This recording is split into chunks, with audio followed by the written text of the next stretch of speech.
Do you need to ask your boss for help, but you don't trust this mofo? Girl, I've been there. But guess what? I got something for you. Head on over to trillinba.com and join our safe space. When you join our safe space this week, you'll get my 3-step surefire method to ask for help and not get dinged for it. In this PDF, you'll get the 3-step formula to ask for help and also a checklist of things that you can print out and take with you to work and use right there in front of your boss. It is an awesome tool, especially if you don't trust your boss. You know, you ask for help and then they try to say, well, she had to ask for help. I had to hold her hand. Haha, let's eliminate that and get you the help that you need. Again, trillinba.com, join our safe space, and you will be emailed your copy of the 3-step surefire method to ask for help and not get dinged. All right, y'all, let's start the show. Welcome to the Trill MBA Show. I'm your host, Felicia Ann Rose Anuha, aka the Trillest MBA you will ever know.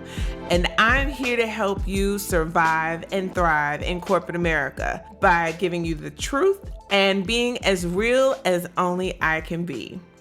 Well, happy Sunday, you guys. Welcome back to the show. Today, we are going to talk about what I consider to be the Black woman's Achilles heel, and that's asking for help. I was going to do this as a solo episode, but I actually wanted to have a robust discussion about this topic because I wanted you to hear more than just one perspective or just my voice on it. So I called up one of the sharpest and the baddest corporate warriors that I know. And one of my favorite mentees, Jessika Banks. You may remember Jessika from last season when we talked about lessons learned from her MBA internship and how not getting the full-time offer was the best blessing God disguised. Well, Jessika, it's been almost a year since you graduated and started beasting it out in these corporate streets full time. So, how are you feeling? Wow, well, with that intro, you make me feel a little old. But if anything, I'm feeling seasoned in the corporate game, in my first year of experience there. Things are really, really, really going well and just gaining my confidence to be that subject matter expert like I know I am. And I'm just beasting it. So feeling good. Thanks for having me. Get it? I'm so happy to get to talk to you and get a little update on all the happenings. So, number one, for all those people who are in their first year of their post MBA experience, are you saving your money or are you balling out? What are you doing? So actually, that's a great question. So, 2019 goals are more mature boss lady goals. So one of the words I think is my theme word this year is like consistency in all facets. So first and foremost, I wanted that to be financially towards, savings goals. But I just moved into my brand new spanking 1-bedroom apartment in DC. So obviously that is more money than I was used to paying each month. And I'm dressing up, my apartment, making it real for me with some nice new furniture and accoutrements, which is great, but definitely got to get back on the savings train. And so, yes, I'm saving my money, for future investments in myself. Very good. Very good. And I want you to think about ways you can invest in like property, ways you can invest in stock, ways you can invest because fast forward 10 years after your MBA and you could find yourself on a career break, like your favorite mentor. And if it wasn't for, how I've managed, my career through the years, and that, mind you, I have fun. I've been all over the world. I've flown to all kinds of different countries and places since graduating. And I've spent a lot of money on travel, but I've been very frugal in a lot of other places. And then I've made some bets and investments. And so because of that, I'm able to take time away from corporate to find myself now. So, Very, very smart. yes. I learned a lot already in this first year working in financial industry, especially like personal financial wealth management. So, a Roth IRA is a great opportunity Yep. after you max out your contribution to your 401k. But, if you want a special payment on that, okay, and some personal wealth management advice for anyone really, happy to help contribute there. Amen. Look at you giving back to the community. You just make me so proud all the time, every time.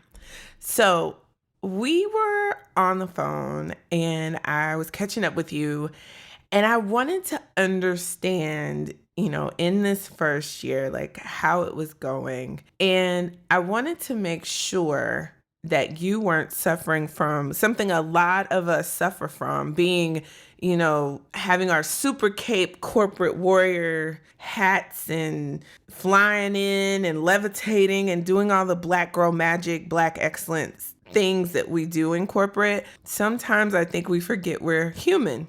And sometimes I think we forget to ask for help. So I wanted to know, has there ever been a time, in these last couple months that you've been afraid to ask for help? Oh, for sure. And I think that really was like my fear of that in starting this role. Because if you think of like an onboarding plan, right? Like I started in June 2018. You have 30, 60, 90-day goals, which in that plan, a natural component of that is asking questions early, like failing fast, but asking questions early so that you can get the most answers and expertise and start really contributing to your project and gaining a point of view. What I found myself because of my past experiences and that made me fearful of asking those questions to my boss or other partners, it made me really, I think, struggle a little bit in for some projects where if I would have just asked one question to one key person, I would have gotten the answer quickly and been able to be more efficient in the way that I solved that problem or that project goal. And it wouldn't have taken so long, think smarter, Right. not harder sometimes. So that really was something early on that I had to look to my boss and her management style to really say, okay, is this a safe space in this 30, 60, 90-day time? Or is this somewhere where I really have to like guard myself? And I think those are the questions you gotta ask yourself quickly. So how did you discern that your boss was a safe space? Like, what was it? What were some of the keys or signals that you got that made you more comfortable? Yeah, quite honestly, and this isn't everyone's experience, right? Like Mm-hmm. everyone is not in a supporting environment, and I know that, but she had to literally look me dead in the face and say, Jessika, you're amazing. I am here to only make your job easier. That is what I'm here for, to remove blockages, to get you through these stage gates. What help do you need? And she would literally drill this question every day. How can I help? How can I help? Like, who can I help connect you with? That was completely foreign to me. I was like, I know she's testing me right now. Like, what? Of course I don't need help. No, like, I'm good. I'm good. Like, I got this. But it really eventually came down to a really difficult stage gate for me in which I was on a brand new project working with people who I was only able to talk through over the phone, over WebEx virtually to try and get through problems. And, I had to say, okay, boss, like this is how you can help me, X, Y, Z. If we get through these three things, I can have this deliverable submitted by Friday next week. That's all it required. But honestly, she had to look me dead in the face and say, it is okay. You're doing great. You've already proven yourself. How can I help? How many weeks or months was that into you starting that conversation was had with you? Honestly, I'm going to say a month. Okay. Because and that's a unique situation in that I had worked in CPG formerly, so banking was completely brand new to me. And I'm being, obviously asked to join projects and they want to see you take initiative. So I'm like, yeah, sure, I'll jump in. I'll add my POV. Like, I will gladly sit in on any meeting. And I was kind of that self-starter from the jump. And so it accelerated that point in time in which, okay, she's contributing, she's showing active involvement in her very first month in helping us do analysis and things on projects in which she doesn't even know much about the business yet, you know? And I think showing that made my process accelerated in terms of my boss at the 30-day mark being like, hey, this is our check-in, and I want you to know, like, you're doing great, love your initiative, but always know that I'm here, and when I ask you, do you need help, it's not, at this point, it's not because I feel as though you can't do it or you're not resourceful. You've already shown that. So that was at the month point. So you said something very key there. If your boss is saying, I want to help you and I want you to ask me for help, we have to let go of this idea that they're trying to trap us, because I think we've heard the horror stories, right? Like your boss is saying, oh, I'm here to help you. I'm here to help you. And then you're like, okay, yes, I'm going to be honest. I could use help here, here, and here. And then 6 months later, you have your performance review or you have a midpoint check-in and your boss is like, yeah, I felt like I had to hold your hand on XYZ. And you're like, bitch, you asked me how you could help me. And then when I told you, and now you're going to hold it against me. And this is why I would like to kill you, but I can't because I have to be professional. So, like, honestly, I think that's a great point. And we do, I've had crippling fear. I almost, in that 1 month check-in, had to literally take a breath. And it was like, I've been holding all this in this whole time. Like, let me always act like I got it. I got it together. Like, I don't need the help. Let me be resourceful. And I literally did this exhale across the table from her. Well, great. Glad you said this because, and I had to be, and that was she opened the door for me to say, a professional, vulnerable moment in saying, hey, boss, I appreciate you giving me this direct invitation to reach out to you so that we can expedite our project.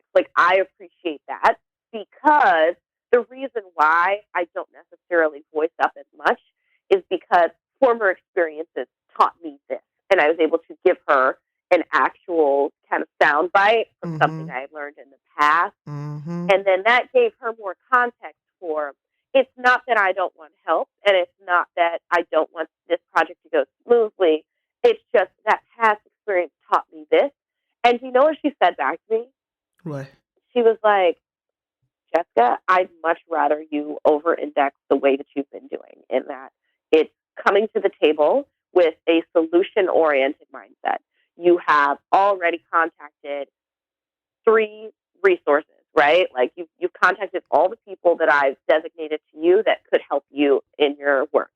You've already run through that list, and now you're like, hey, this is what ABC is what we need to get through. Can you help me with any of these? And if not, who can I go to?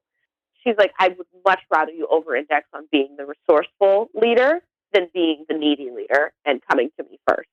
So that really is that kind of that reasoning, and when is it time to really go to them? And I feel like if you're exercising that, then they're always going to be open to helping you along because they know you've done your due diligence on the front end.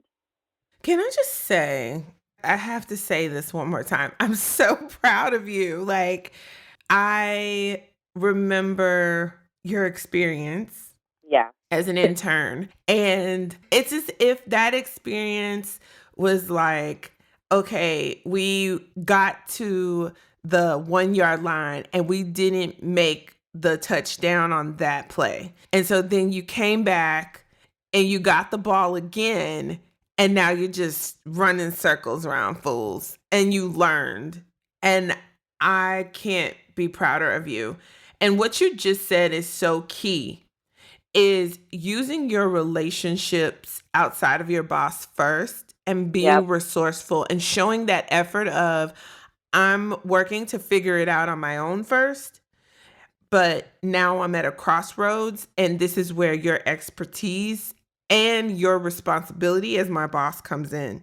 And that is the best way to ask for help.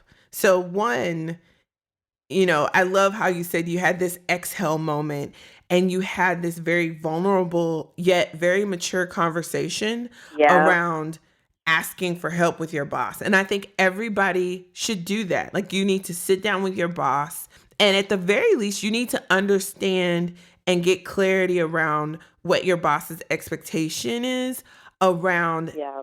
not just your projects, but around you and around, how resourceful do they expect you to be? Because there are some bosses, like, I feel like I would be the type of boss where I'm like, no, no, no, don't waste your time with all these people running you around the building. Just Exactly. come right here Yep. because I know how this organization is, and I'm going to point you in the right direction, and I'm not going to let you spin out first and then come to me and you've wasted 2 or 3 days trying to be resourceful. I'm that type Yep. of boss, but you may not have that type of boss. You may have the type of boss that's like, I want you to show me how you know how to figure it out. In fact, don't come ask me for shit. And the moment you come ask me for something, I'm dinging you for it. And so, very early and upfront, you need to have that type of conversation with your boss. Like, what's the expectation around asking for help? And Yes. even when you ask that question, I would give context and say how I operate. So, with most of us, we operate with initiative where we would go and try to build relationships in the organization and then use those resources to get things done before we have to come to the boss with a problem. And then, even if I come to you with a problem, I'm going to share with you the things I've done to try to gain a solution, or what I think the solution should be and how I need your help. And so, one of the things you have to remember in asking for help, part of the ask is also making your boss's job easier. Yes. And that's exactly what you did from jump. And I don't know where you got that from. I don't feel like I can take credit. I mean, I want to, but I just don't think I can take credit on that one. I think that's just because you're awesome. And you're just, again, I always say you're one to watch. So I got my eye on you, girl. I got my eye on you. But it's definitely important. Something else you did very early on is you asked earlier. You had that conversation early. Like, it was a month into a brand new job with a brand new boss. And it's hard because you're still trying to fill this person out. You're trying to figure out, You like, know what, Felicia? We always have this type of relation back to a very similar experience that is not work related, and it is dating. Like, it is. I swear, like, personal relationships and like getting to know that dude that you've had your eye on or that girl you've had your eye on in the very beginning stages is so much like joining, a brand new company. And for me, I make so many parallels to that because it's like, how do you expect to grow in your relationship? Like, how do you expect to not have arguments or problems if you don't set expectations early?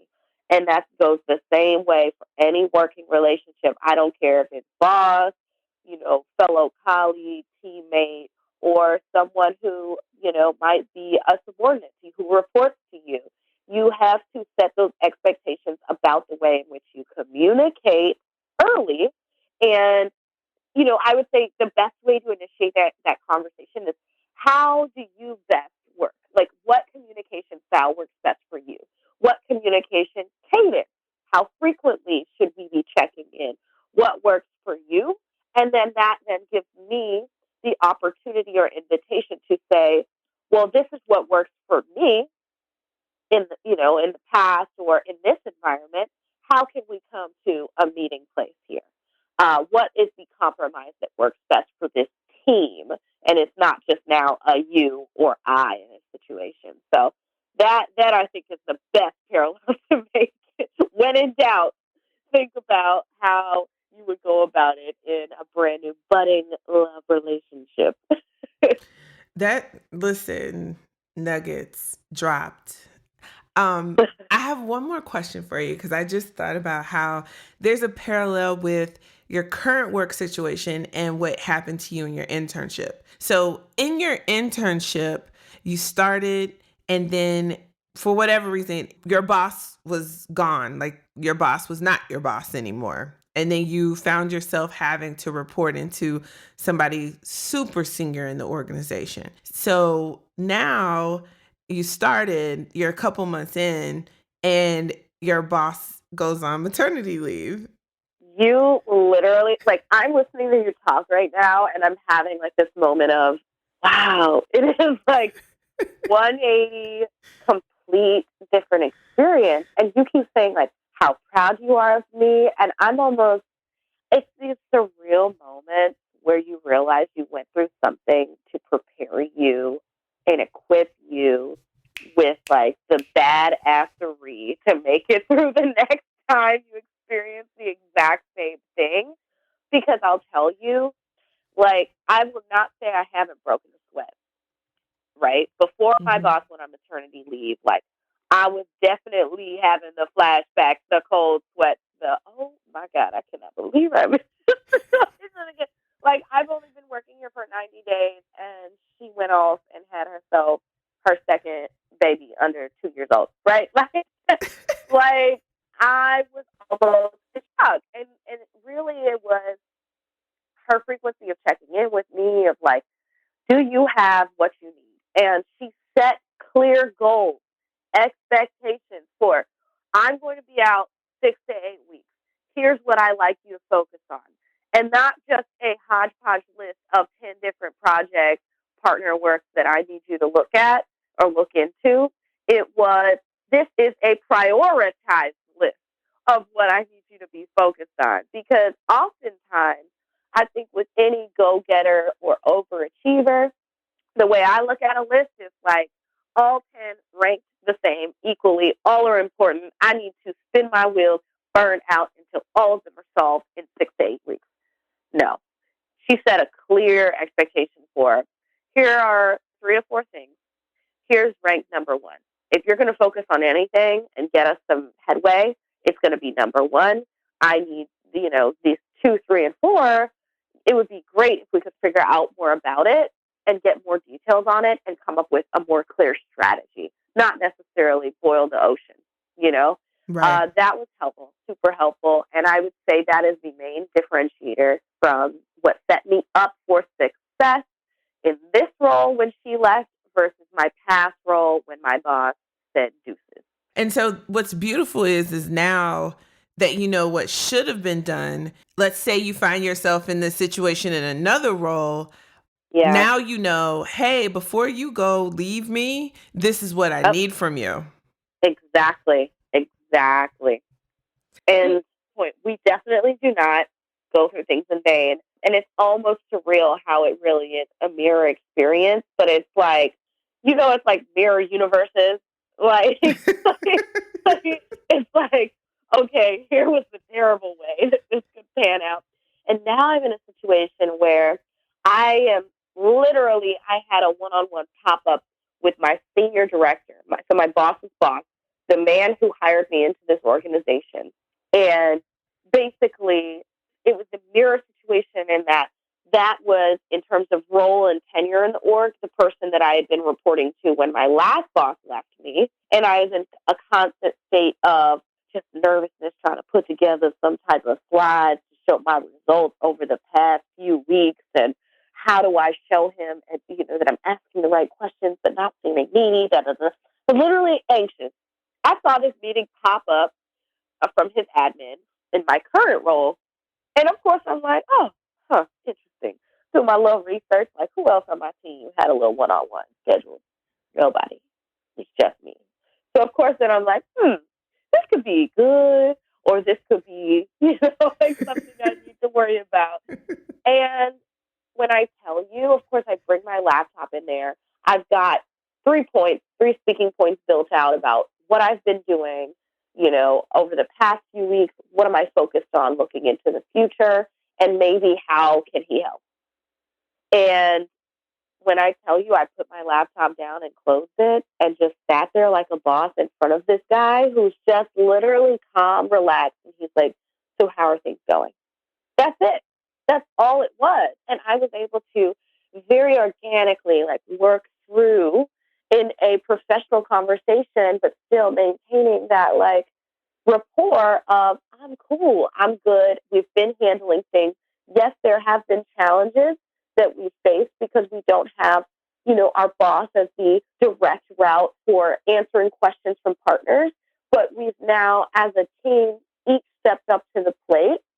And in those times of having to step up to the plate, it has now almost given us this like second wind in which we feel more confident. And I made sure I didn't just say we all the time. I said I feel more Very confident good. on a lot of my projects to be that SME in the room, given that now, because my boss isn't here, I'm next in line. It's like when the king is stepped down from the throne and now the only other person you like, is it me? Is it me? Okay, let me go step into my calling. And now I'm the person on the calls representing my team. And it's the most crazy thing, the sense of accomplishment you feel and ownership, accountability, but just like true sheer, I'm made for this. Like, this is my time, that it almost was purposeful. Like, you see God's purpose in. That's why my boss left for the second time, because now I'm ready. Now I'm ready to have a voice when I'm supposed to. Now I'm ready to speak up when I'm supposed to on these calls, but not be overbearing, but offer my point of view. And because I have a right to this point of view, and I'm having a valuable perspective to bring to this conversation. So it was a great check-in. And it was literally 180 from like where I felt like I was on check-ins with my boss in my last role. Yeah, it is. It is.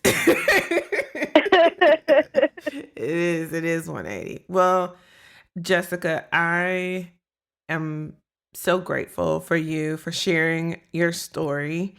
And how long has it been? Like, so it's not been a whole year. How many months have you been working post MBA? I would say I'm going on 8 months. Okay, so not quite a year. So you have your annual review coming up here soon, though, right? I do. So how are do. you preparing for that? Well, I went through a great exercise, and I'm sure all the people listening have also gone through this exercise in which you literally take 2 or 3 hours of your day writing out all the amazing things that you've contributed. And I recently went through that self-eval for my performance review, and it was almost a therapeutic experience of like, I'm going to let y'all know that I have honey. And it's almost kind of self-assuring for you too. It's like, wow, I really have done some really dope things since I've been here, and I have no reason to doubt myself going into this performance review.